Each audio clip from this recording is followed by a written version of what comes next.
What's up, guys? Subzero here, back for another VOD review. Today, we're going to do a VOD from the Tacticians Cup in the Americas. These are, going on across the entire world here, and also because of the weird setup for this set where, we had, the Macau Open, it's just Tacticians Cup 1, Tacticians Cup 2, and then boom, we're into Regionals, Worlds. We're not close to, the World Championships for this set, which will be really, really hype, and this tournament is going to be really important in deciding who is going to go. So, day 2, a lot of fantastic players making the top 8. Precedent, Dank Memes, Altenahui, 1 versus 9 Peter, who I've never heard of before, actually, so maybe check in on that name. Raimplosion, Knickknack, Darth Noob, and Abiri. Everyone besides Peter have, a very, very respected, very strong TFT player. Today, I want to focus in on the player with the highest point total between day 1 and day 2. You can see that here, current versus previous total here, 76 points for Dank Memes 01. So let's check him out. Also, Dank Memes, I really feel like such a rising star in the TFT community. He's been streaming a lot recently, more and more people watching him. He's been very, very high elo recently. He went to the World Championships last set, and if he continues to do this well, maybe he could be a repeat person at the World Championships. Would be really sick. Just somebody who, I don't know, is a grinder, somebody who is very, very high elo, somebody who also, if you listen to this guy's stream, sounds exactly like Setsuko, which to each their own. Some people like that, some people don't like that. In any case, we start off with Component Anvil start. Yeah, I was actually curious if we were going to sell off the Nocturnes. I do not really value Nocturne that much, but I've seen other people value him pretty highly. So looks like Dang Memes is kind of with me on the fact that, yeah, Nocturne, even with the Amumu, we're not that excited to hold on to that. We do have this Draven 2 here, which, it's something. I think Draven 2 these days, I'm just not the most hype to play around it, though it is actually pretty interesting. So we make the Draven 2 here. We're going to pick up we're looking at the Violet pickup actually, but Opsa pick up the Ziggs over the Violet, which I think is quite interesting here, especially because there's a lot of other options. I guess he's just saying, if I get something like a Scrap +1, I want to be able to make usage of it. Yeah, I'm pretty surprised that we don't hold on to this Violet here and would rather hold on to stuff like Amumu and Zyra. But Zyra, great AP item holder. Augment wise here, yeah, I think Wandering Trainer is a fantastic first augment, though we do get a kind of interesting one. And yeah, you can see Dank Me is not exactly super psyched about it. So let's yeah, we can look back at the anvil here, but Dominator plus Conquer, there's really, you need to play around Dominators to some degree. And Dank Memes is not happy because Dominators these days, they have just been nerfed and nerfed and nerfed and nerfed to the point where people are really not excited to play around them. The one upside about Dominators in this spot is we do have, if we take this Giant Spell here, a Shojin Nashers, which is traditionally the BIS in Dominators. You just get cast, get all this extra AP. I'm kind of surprised about the fact that he pops this anvil open, but I guess now that I think about it, he has to, because he's got scrap here, and so he needs to scrap an item. Taking Giant Spelt is really nice because it'll allow us to just guarantee a frontline component. Belt really, really good in this comp, depending on what you end up actually playing as our setup here. And so we're going to play a kind of fun little board, Bruiser, Conk, Dominator, and Scrap. That's what Wandering Trainer allows you to do, play weird boards like this, so pretty nice. But yeah, this is going to be the spot for now. We can't really make gold in this spot, which is a little bit tragic because, we'd love to start making gold here. But because we picked up the Draven 2, because we leveled, we're kind of just stuck here not making gold this round. Also just doing scouts to the lobby, seeing there's a Visionary player there certainly, and some other people who might have some other ideas. This person certainly leaning towards AD. Oh, this is Cash. Yo, I know.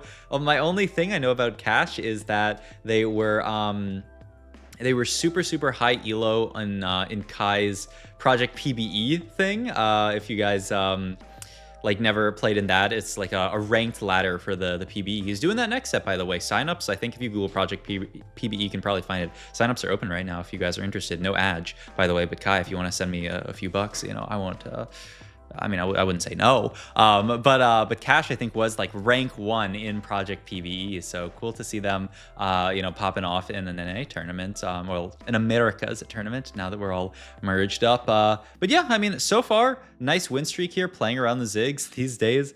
Most people not that excited to play around the Ziggs opener, but with the Dom +1, you can definitely think about it. That's kind of one of the big awkward things for Dominators, is just that, opener wise, it's kind of hard to get to the Dominators. That has a Ziggs pair with Sunfire if we can pick it up. We just barely can't grab it, which is so tragic. So yeah, you can take Glove here. That was actually a pretty big decision for Dank Memes there. Do you want to take Glove or do you want to take Cloak? Because Cloak allows you to kind of balance your components better, but Glove allows you to kind of guarantee get to a slam here if you want it. Yeah, and the Guard Breaker, I assume we're going to keep it there. Ooh, that's a bit scary for us though. And we're also going to pivot into the 4 Bruiser board here, get out of Conqueror on this this setup, just saying it's much more important for us to keep the 5 streak than get a few Conqueror stacks. And I mean, I think that makes perfect sense, though hopefully we'll be able to keep our streak here. This fight's really close. I mean, beautiful decision from Dank Memes though. Yeah, and oh, that was close, but he just barely did end up selling everything there to make gold, which is perfect as well. Yeah, what is going on this guy's board? Got the Elise, got the Dr. Mundo. Also, just the triple item Dr. Mundo is huge. Ooh, this is cool positioning. I don't know who this is for. Maybe like a Vex type board. I mean, Ezreal as well. But yeah, just making sure to spread his board out to try to get as little AoE happening against us as possible. So nice little optimization there from Dank Memes. I don't know exactly who it was for. Maybe like Renata type stuff as well, but yeah, just really trying to spread out as much as possible, make sure that we keep our streak. There's 6-2. Hey, that'll get us into a good spot. I don't know. I mean, it's just so fun. I feel like watching people play around Dominators, because I know so many people are like, I will never play Dominators. You know, this comp stinks. And like, I mean, when you end up in a spot like this with Dominator +1, I mean, what do? You play some Dominators, you suck it up, and you make it work. And so I'm excited to see where this game goes for Mr. Dank Memes. Ooh, item-wise here, it's looking pretty rough, I will say. Yeah, ooh, the Quicksilver Slam here just to get an item down onto the Ziggs here. Pretty awkward, yeah, I would say. But I mean, it's an attack speed item in many ways. Ideally, I would think that you would want, like, I feel like you don't love an attack speed item here just because, like, you already have, you already have the attack speed from Nashers, but the idea is that later it's going to go on to a Mordekaiser, and that's like a pretty good item later for Mord, and we're win streaking, so it's a slam that we can make. So props to Dank Memes for making kind of an awkward slam there. All right. Augment-wise here, I mean, Little Buddies does nothing for us. I hate taking stuff like Little Buddies here when we're win streaking so hard. It would be really, really nice to continue that streak. Raining Gold, this could allow us to actually push level early, which would be kind of nice. And then, I don't know. I don't love Noble Sack that much, but it is a combat augment, so that's what it's got going for it. But yeah, ooh.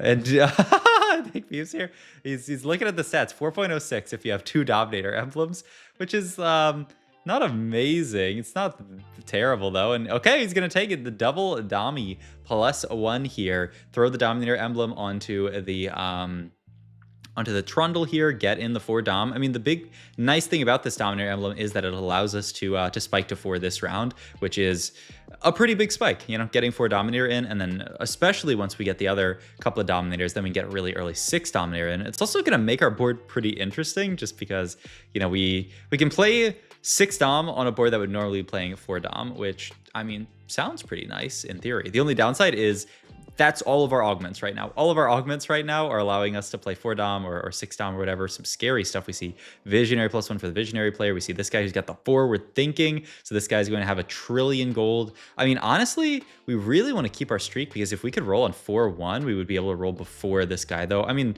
who knows? I mean, this guy's got the Dominators, but does he really want to play a Dominator game? Also, look at the Ziggs damage. 10,000! Oh my god. It's 3-3 and our Ziggs deal 10k damage. I mean, just goes to show you that, I mean, these units have been nerfed. This comp has been nerfed, but I mean, if you get 4 Dominator in, you can still do some crazy work there. We still have not built a single tank item yet this game, and I think we're still not going to. All right, we're going to pick up the extra glove here. I was looking at Cloak for maybe like BT or something, but no, I mean, we're just going to chill on this, the glove. I mean, just a pretty good item in general. Can be stuff like Guard Breaker, can be stuff like JG, and yeah, he wants to make the Guard Breaker now just because, once again, we are in an 8 streak. Being as strong as possible is the most important thing. So I like it. Rotate into this guy who... Oh, wait, I was like, what are we zooming in? I thought he was zooming in on augments for a second, but no, he's zooming in on the fact that this guy is 0 gold here. Maybe he was riding a wave or something like that, but 0 gold at 3-5 has not hit the board yet. Yeah, Dank Memes having a good time zooming in and out, which, good for him. He looks so upset, honestly. Oh, man, honestly, the Dank Memes without the audio on and just looking at his expressions, especially during tournament, is pretty good. I'm a Dank Memes enjoyer, and now really upset actually that he rotates into the Zeri Reroll player though. I don't know, maybe. Nah, I mean, we can't really even snipe out the Zeri because she's got Hextech Gunblade. So this is probably going to be the end to our win streak here, even though, I mean, Trundle's doing his best, rolled the BT, but yeah. I mean, this guy's just way too strong. I mean, honestly, pretty happy that we've dodged him up to this point. Pick up the Cassiopeia at least, but yeah, losing our streak there. Still a 9 streak, not bad. You know, he'll definitely take it. Yeah, looking at this Nile guy, like this is what I'm thinking. Like if we have enough gold to 4-1 it, we can actually like roll before him, which would be kind of nice. 69 gold here, up to 79. I mean, you could think about it. You just don't have infinite gold to roll here. I mean, we have Sunfire as a very reasonable slam here. We even have Steadfast Heart as well if we want to just, I mean, even Steadfast Heart, Edge of Night, and that could be our setup. The only downside is then we'd be no like healing item onto the Muerto Kaiser, but we'll see here. Dank Memes opting not to 4-1 it though. I mean, taking a peek at that guy, saying that guy might want to play Dominators, which would be a little crazy. We're gonna have to roll quick at 4-2 just to try to roll before that guy. So maybe we can bring down, wow, great win there. We can bring down the speed here for 4-2 because this is probably going to be a pretty important round. If I'm in Dank Meme spot, I really just want to pick an Augment quickly so that I have enough time to roll. Belt Overflow, Coronation I think is solid, but we actually have a lot of extra slots. Call to Chaos is crazy, but I mean, it has a lot of high roll potential if you get the really good. Okay, he's gonna go for it. All right, we call the chaos here. We get orb here. He actually checks it. It's okay. This is interesting. Okay, let's roll down here first. Order of operations in TFT, right? Let's roll first before we try to figure out emblems and weird stuff like that, because like who cares about the other stuff? Just make sure you roll first. There's a Mordekaiser. Oh my god, that's so big for us actually. Fit that in there, so that's an easy. Then we can get the Vlad in, get the Cassiopeia in for Dominator. Yeah, get out of some of these bruiser type guys. Get the Swain 2 in. Nice, pretty easy pivot. And now we just got to figure out what we're doing here. So this goes on to Mal's. Sentinel +1 we don't actually have right now, but maybe. Enforcer +1. We do have our Reforger, so likely to get reforged. We do have this Conch +1, which I mean, it allows us to play 4 Conch pretty easily. We are going to make this Edge of Night like we were chatting about. And then, yeah, it's really ball is in Dank Meme's court if he wants to reforge something like the. I mean, I think you just keep the Conqueror +1 here, right? And then you reforge Scrap and Enforcer, and we're going to keep Sentinel as well. I mean, maybe his thought is that he can fit in Sentinel as well later with yeah, I mean, we'll see what his final board actually wants to be. But, you know, this looks pretty good for now. We pick up the Silco here. Immediately, items are going to move over. So now we can move that QSS up there. Black Rose is going to stay there. And then, yeah, just needs to get items on Silco. He is going to go, yeah, and he does reforge Sentinel as well. Ooh, Visionary and another Black Rose here. Wait a minute. So we are going to be able to play pretty vertical Black Rose here. But, yeah, I mean, you can see now the value in just making that QSS. Like the attack speed on Mord is so gross, 7,000 damage. Mord 1 is just such a monster, man. All right, and then going into Augment here. Also, pretty interesting that he opted to just triple itemize the Mal's with all these emblems, just saying like, who really cares about the Silco? Mal's 1 is just, I've yapped for many hours about how good this Malzahar 1 unit is, so I think this makes a lot of sense. Another glove take here. I don't know, is it really going to be like a TG? I guess we'll see. Ends up, yeah, now that we have the Elise, we can just play this Black Rose here. Vision Emblem's going to go there, and yeah, TG onto the Elise, and then, ooh, backline even, all right. 6 Dom, 5 Black Rose, 4 Conqueror. What a setup, actually. This is so sick. Now, we have the 2 Black Rose emblems. Yeah, he puts Morgan to planner because, I mean, we can make it to 7 Black Rose, like, really easily, and we have all these +1s for Dominators. Like, it's very reasonable, and now the board is looking nice. We honestly haven't even hit very many significant 2-stars here. Omnivamp, oh, a Ziggs 2. I mean, that's kind of funny, but it doesn't do that much. Dual Wielding, Avarice Incarnate, Infectious Anomaly. Yeah, I mean, that's got to be the pickup here. You are already getting a decent amount of AP from you know, Dominators, but I mean, it's flat AP, and the nice thing is that we have so many units on our board that we want to itemize here. The TG on Elise is nice because, you know, TGs on Form Swapper are a very you know, you can do the little cute thing where, like, if you get frontline items, you can frontline them. If you get backline items, you can backline them. So it all works out. Also, sponging on this Protector's Vow. This has taken me back to, oh my god, look at that Mordekaiser on the backline. It's reminding me of, what am I thinking of? The Dark Flight comp? Is that what it was called? Did Protector's Vow, like, it like did something different back then or something, right? Or did it not? Or did you just throw that on as I'm trying to remember. But I feel like I remember, like, I have some kind of feeling of seeing a bunch of Protector's Vow flies onto units, or at least putting it onto like the Darkflight Hecarim back. And dude, it's so crazy that some TFT people are gonna be watching this video and being like, what trait is that? What unit is that? Speaking of which, what is what here? I mean, you have to take a tank at him here, which, yeah, I like this a lot. Crown Guard here, and then this allows us to move Guardbreaker down. That's beautiful. Yeah, I think this works perfectly. Crown Guard, certainly serviceable, good enough on Mordekaiser, going to make him tanky enough, especially with all this other stuff we get going. It's basically triple defensive item Mordekaiser, but he's just got enough damage from the traits, right? 6 Dom, 5 Black Rose. I don't think we're going to worry too much about damage here. Though we did lose that fight. We have 100 gold at this point, though, so we can level pretty easily. That's another Malzahar. That's another Mordekaiser as well. There's like Dr. Mundo's. I mean, like, you're probably not cutting any of the Dominators that we have there. That's, oh my god, Mordekaiser 2. This is going to be the board for now. We are just going to fit the Garen onto the board as a nice dude, and move the Elise down. And look at this board go. Take Beam's pretty pleased with himself, liking the board that he's built, and really happy with that Call to Chaos. Does he not want to hold on to this Elise? Huh. I wonder why he didn't hold Elise pair there. I don't know, unless he just like thought he had Elise 2 or something. I don't really get it, but okay, well, whatever. We end up picking up an Mbessa, so that actually fits onto this board here for 5 conch, and the Dream is 6 down the line, I guess. I'm not actually sure. I mean, you know, the Emissary bonus is quite solid, so you don't even really have to worry that much about playing 6 conch. It's just like a bunch of Armor Mar on your board is never bad, especially compared to like Garen, who Garen won like with 0 items. What is he really doing? And Best with 0 is doing a lot better. But ooh, we do actually lose that fight. A little tragic there. There is another Conquer +1 and another Black Rose +1. Oh my god. I mean, I do think you would take the Black Rose if you can get it. This makes 7 so easy. I mean, we literally just need to find a LeBlanc or a Morgana here now, and level 9. I mean, odds are much higher on finding LeBlanc, so yep, just throw that onto the board. That's 7 with the triple Black Rose spat. And yeah, I mean, you can just throw this onto somebody like, ooh, yeah, this is nice here. Move items over to LeBlanc. So sad for the poor Silco, but you know, who's getting passed over so much. But I mean, we didn't roll for 2-star 4 cost this game. This was actually a fast 9. It was just skip 8 on to 9, just using the power of 5 cost to make it to 9, which I think, I mean, very smart from taking. He plays the Mouse, plays the Mordekaiser, and now we have a LeBlanc on the board, and the board looks beautiful. I don't know. This is something that I, once again, it's just like, I know people are going to try to tell me, yeah, obviously I would do this. Like, I'm a beast, blah, blah, blah, blah, blah. But I've done a lot of coaching, and, you know, like, actually understanding the high roll of, like, I hit a Malzahar, I can actually fit Malzahar on this board, I can stabilize my board. Like, obviously, Mord is the obvious high roll, but like hitting the Malz, playing around the Malz and itemizing him and using him, especially with his Dominator +1, it's just such a cool setup. And, you know, I do think it's something that would make a lot of people dizzy, but like, dank memes, I don't know, he talks like Setsuko, and like the gameplay also in many ways reminds me of like Setsuko style gameplay, where it's just like really quickly understanding and parsing like what the high rolls are, and like knowing how to play for a max cap board is such a skill in TFT. Like it's really figuring that out, and just figuring out that quickly is difficult for a lot of people. All right.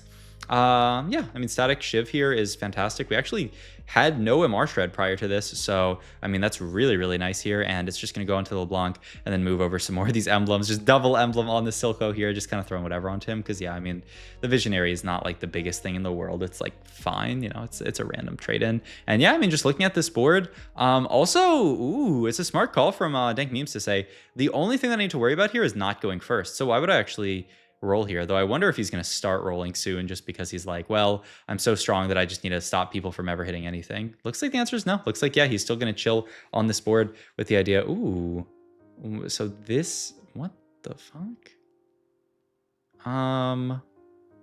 Okay, I'm not sure. I mean, okay, I think he did this.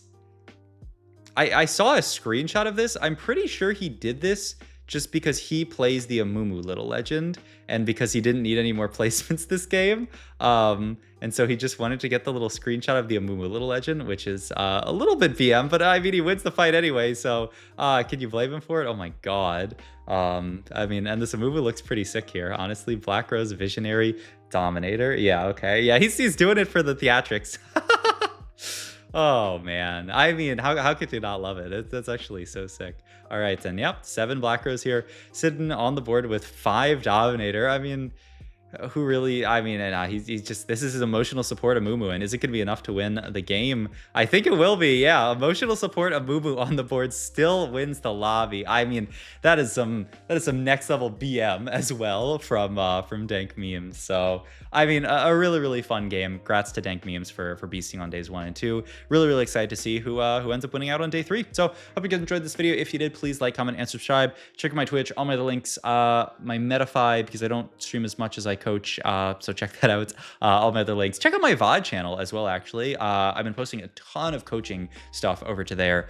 So if you guys are interested, if you're like, you know, I want to get a coaching session, but I don't know what it actually looks like, all of my VOD channel, hours and hours and hours of coaching sessions. So, you know, if you can't afford a coaching session and, you know, you want to get a similar experience, you can watch those, absorb a bunch of that knowledge. Or if you want to get a sense for what a coaching session is before you get it, I mean, check it out there. All right, I'll see you guys in the next video. Thanks as always for watching. Goodbye.